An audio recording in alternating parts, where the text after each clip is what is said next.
എനിക്ക് അമ്മയെ അമ്മ അയച്ചു.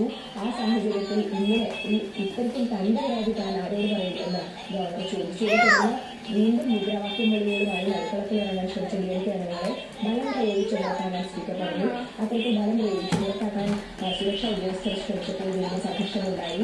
ഇത് തുടർന്ന് വീണ്ടും സഭ നടന്നത് നിർത്തിവെക്കേണ്ടിവന്നു. എന്നാൽ സഭയിൽ നിന്ന് പുറത്തു പോകാൻ ഡിഎംകെ ആളുകൾ തയ്യാറായില്ല. പ്രതിപക്ഷ ഉപനേതാവ് വിജയ് മുഴുവൻ ഉൾപ്പെടെയുള്ള ആളുകൾ ഡെസ്ക് മുകളിൽ കയറുന്ന പരിശോധിക്കുന്ന അവസ്ഥയുണ്ടായി. തുടർന്ന് എം.കെ. സ്റ്റാലിന് ഏതാണ്ട് 50ഓളം രണ്ട് ഷൂസ് ഉണ്ടോ?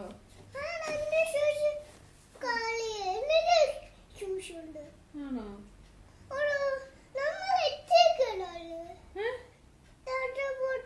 ടാറ്റ പോകുമ്പോ ഞാൻ ഷൂസ് ഇടുവോ? ഒത്തിരി കാക്കയോ? ഈശ്വര മാതാവേ, ഞാൻ കണ്ടില്ലല്ലേ. ഫ്ലൈയിങ് ഒത്തിരി കാക്ക ആണോ? ഫ്ലൈയിങ്ങോ?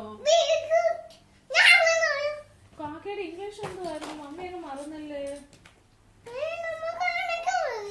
കാക്കയുടെ ഇംഗ്ലീഷ് എന്തുവാ?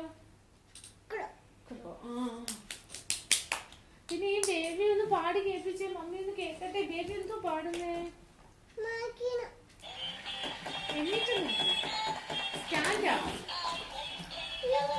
ജോലിന്റെ അടുത്ത് അടുത്ത് വരിക.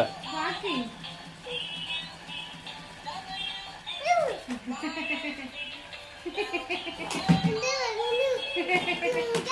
കിസ് ചെയ്തോ ജോന്?